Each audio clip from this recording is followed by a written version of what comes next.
Welcome to 5 Intellectual Property Considerations for Startups. Intellectual property, or IP, is one of the most effective tools for companies to gain a competitive advantage. In particular, in the life sciences, IP is a cornerstone in the long-term strategy goals of a company. For life sciences startups, their IP is often one of their most valuable assets and must be understood and protected. Therefore, every biotech company, even a startup, should have an IP strategy in place. When it comes to IP strategy and IP management, there are a variety of aspects a company needs to consider.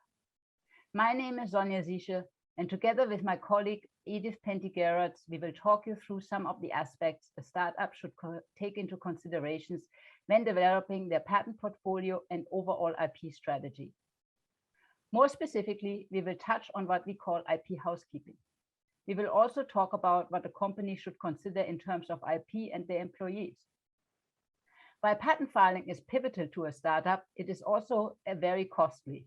We'll give you an overview of the cost and time frame and the process of putting an actual patent application together, before concluding with some general information about filing strategies. Part of an effective IP management strategy includes some actions that we refer to as IP housekeeping. An essential part of good IP housekeeping is an IP inventory. To establish an IP inventory, all IP owned and used by a company should be reviewed and listed. This includes the review of all patent, trademark, and copyright registrations and pending applications, and noting of applicable deadlines. The inventory should not only include IP assets, but also IP-related agreements, procedures, and policies. Confidential business information that gives a company a competitive advantage should also be documented. You should consider every aspect of your business, such as research and development, manufacturing, marketing, and sales. If there's confidential technology, information, or know-how involved in any part of your business operation, it should be documented. It should include a description of the confidential information, a list of who has access to it and how, and a description of all measurements taken to keep it confidential. Once the IP inventory is established and the identified IP should be assessed on a regular basis. Consider whether existing patent, trademark, and copyright registrations and applications should be maintained. If some are now less relevant to your business, consider whether to sell, license, or abandon them. Also consider whether new applications should be filed to protect technology under development. We will come back to the idea of IP harvesting later in this presentation. Also review and update as needed existing IP agreement and license agreements, joint development agreements, manufacturing supply agreements, and employment agreements. For confidential information that you intend to keep as a trade secret, review and update as needed existing protection protocols for restricting access to and documenting access by need-to-know individuals. A company should also find out what is happening on the outside. Determine exactly what IP others are using or may be attractive to. A critical analysis of the information gathered in this process will enable a company to determine what it has, what it needs, what it doesn't need, and what others may want. There are both rewards and risks associated with IP. IP risk can arise when competing with others, when collaborating with others, or within the business itself. Mitigating risk associated with IP is about management and control. This requires an understanding of IP, so potential risk can be identified early, evaluated, and proactively mitigated. The most obvious IP-related risk stems from a failure to know the existing IP landscape in a field. This can lead to two problems. One, a company may infringe the IP rights of a third party. And two, crucial information that covers aspects of the invention is already in the public domain. In the patent law jargon, this is referred to as prior art. It's not uncommon for someone to file a patent application and then later find older patent or references that covers something similar. It is therefore important to do prior art searches before launching an entire IP strategy. Risk may also arise in ongoing collaboration with other companies or universities that could result in IP development. Commercial agreements that do not address IP issues appropriately or at all might result in that the company is given too much away, loses control, or is taken on too much liability. Within the business, a lack of IP strategy and internal IP procedures may put a company at risk by not filing for patent protection or not registering a trademark, by disclosing an invention too early, or by not keeping good records of how a product is developed. The risk of missing out on or giving away a company's IP can be mitigated by having proper internal procedures in place for invention harvesting, to ensure your company is obtaining the most ideas and best innovation from employees. Regardless of your company size, consider the following tips for developing your own formal IP harvesting procedures. 1. Dedicate someone to be the designated IP officer or a designated IP team as a central point of contact. Educate your R&D team to recognize potential patentable innovations and understand implications of publicly disclosing such innovations before securing IP protection. We or other members of the Gowling WLG team would be happy to pitch in and give a seminar covering basic patent law concepts to your team. 3. Incentivize your R&D team to identify and internally disclose innovations. 4. Engage your R&D team before and after an invention disclosure. You shouldn't just start and end your innovation harvesting process with an invention disclosure meeting. Instead, engage your R&D team regularly to be aware of possible new innovations and additional improvements to already disclosed inventions. A question that often comes up once an invention has been identified is inventorship and ownership. Inventorship is important because it determines ownership of the invention patent. The criteria for deciding who should be considered an inventor are quite different from those normally applied to determining authorship of a scientific research paper. An inventor must be in some way responsible for the inventive concept or provides an inventive contribution. Even minor contributions to the inventive concept can be sufficient to qualify the person as an inventor, as long as the work includes some inventive ingenuity. However, merely sponsoring or supervising work may not provide an inventive concept. The complete set of inventors may not be known until the patent is allowed. In Canada, it is generally presumed that the employee will have ownership of the invention and any resulting patent for discovery made during the course of employment.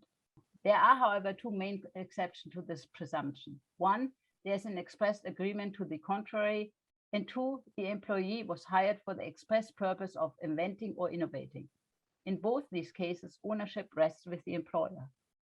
For contractors, it is presumed that the contractor owns all the rights to an invention they have made, unless there is an agreement, expressed or implied, to the contrary. To avoid uncertainty, the ownership of all intellectual property should be clearly documented in writing with both employees and independent contractors. Obtaining patent protection for an invention can be a costly process and can be daunting for any new startup, particularly where budgets are constrained. Managing these costs and forecasting when they will arise is an important part of ensuring successful IP protection and avoiding surprises. In general, patent protection is the most expensive form of IP protection.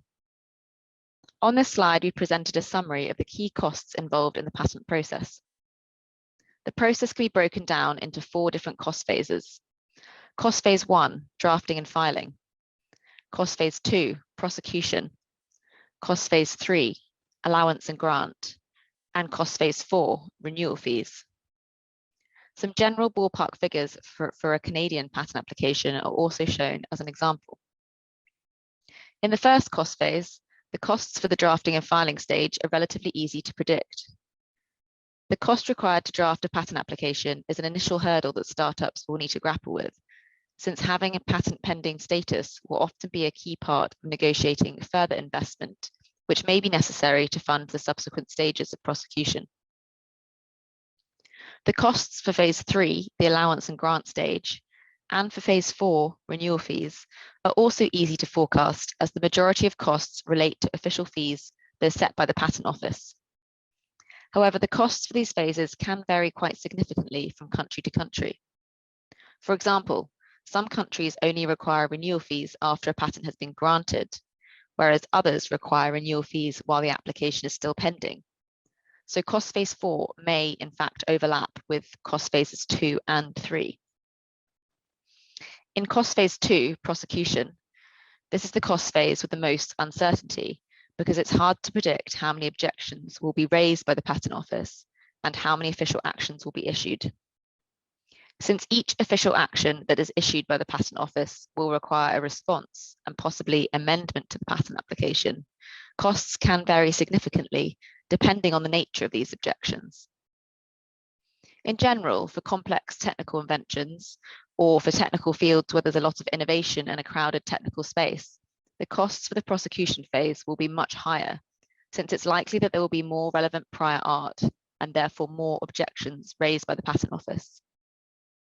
Costs are also usually much higher when prosecuting patent applications in countries where translations are required. However, there are usually ways to slow down prosecution if this is desired, for example, by applying for extensions of time for responding to official actions where available. And on the other hand, it's also possible to speed up prosecution if a faster grant is required, for example, to secure investment. Where cash is tight, it might be strategic to prioritize certain key patent applications in your portfolio by accelerating their prosecution while slowing down prosecution and the related costs on others. As mentioned earlier by Edith, the first big investment for obtaining patent protection is the drafting of the actual patent application.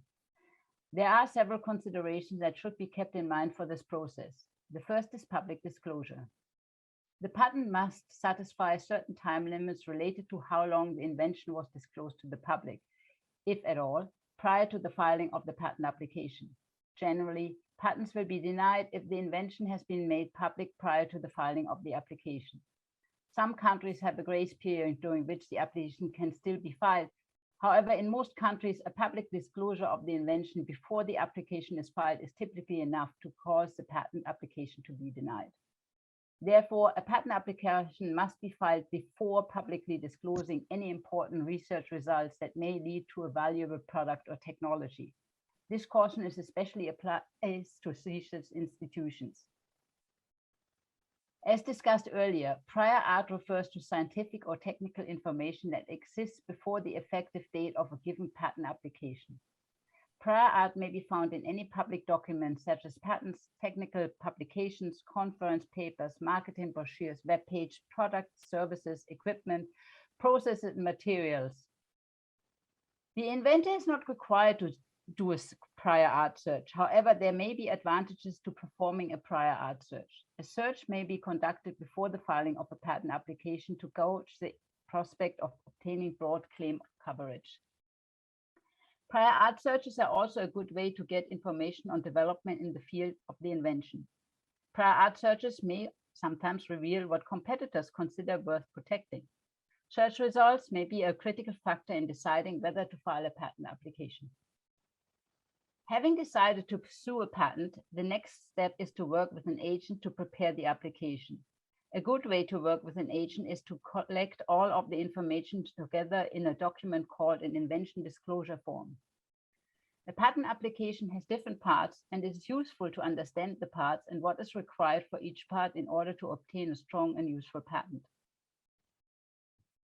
The background section sets the stage for what's to come. The background section should describe the prior art at a very high level. You may also include some brief statements about the shortcomings of the prior art. The background may further describe the specific problem you faced and the specific objectives you sought to achieve.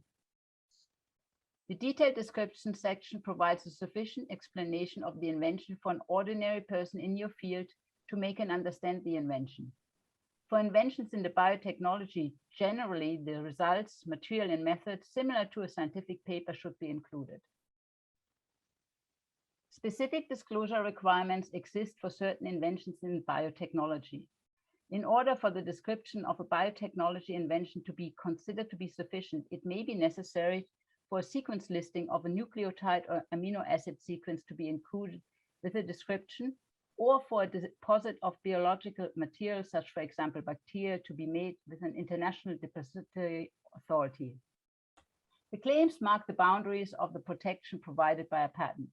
The claims are a written approximation of the abstract inventive concept. So, once your patent application has been drafted, the next important decision is your filing strategy, which involves deciding where to file your patent application. Questions that should be answered to inform this decision are: 1, where are my target markets? Or maybe more relevant for a startup, where would I like my target markets to be? And 2, where are my competitors operating? IP rights are territorial in scope, so a patent that's granted in Canada will only be enforceable against commercial activities taking place in Canada, such as making, using, or importing the product, or carrying out the process of the invention. A typical filing strategy for a patent application is shown in this slide. Usually, the first place an applicant will file their patent application is as a US provisional patent application. US provisionals are generally preferred by startups and small businesses as a first place to file, since the official filing fees are low and the official requirements are not as strict as other countries, meaning that a filing date can be quickly obtained. While a quick filing date can be an advantage, it can also bear some risks and disadvantages later in prosecution if the first application does not contain enough information to fully support the invention that is being claimed. Once the first patent application has been filed, the clock starts ticking, and the applicant has 1 year to decide where in the world they want to file their patent portfolio, claiming priority from the first patent application. Claiming priority means that the later patent application will hold the same filing date as the first patent application, and this date is important for determining which prior art is relevant to the invention. If at the 1 year time point it's still unknown which jurisdictions protection is required in, it's possible to file an international application. The official fees for this international application are much higher than the provisional, but it effectively buys extra time to make the decision and delays the associated filing costs. The international application provides a placeholder for the applicant to file in most countries of the world, except for a few select countries such as Taiwan, Argentina, and Pakistan. So after a maximum of about 2.5 years, or 30 months from the initial provisional filing, the decision must be made for which countries the applicant wishes to file in. Each patent application that is filed will be examined separately by the Patent Office of each country. So the cost phases 1 to 4 discussed in the earlier slide will apply in each country. If protection is sought for European countries, a regional European application can be filed, which similarly to the international application, designates a number of European countries. It's not necessary to choose which individual countries are desired until the grant phase, when the European application is then split into a bundle of patents by paying appropriate fees. We or other members of the Gowling WLG team will be happy to discuss filing strategies suited to your commercial aims. That concludes our overview of 5 IP considerations for startups. Thank you for joining us. Intellectual property is pivotal to the life sciences industry. In order to succeed, life sciences companies must distinguish themselves from their competitors through their intellectual property portfolios. A successful patent portfolio represents a well-reasoned business strategy and reflects present and future business objectives. To this end, IP can be managed as a tangible business asset. Today, we've covered 5 key areas that we believe startups should consider in their IP strategy, which include good IP housekeeping, employee education, cost forecasting, preparation for filing a patent application, and patent filing strategies. As always, we're here to answer all questions you might have on all aspects of your IP needs. Our contact details are on the screen, and we look forward to hearing from you.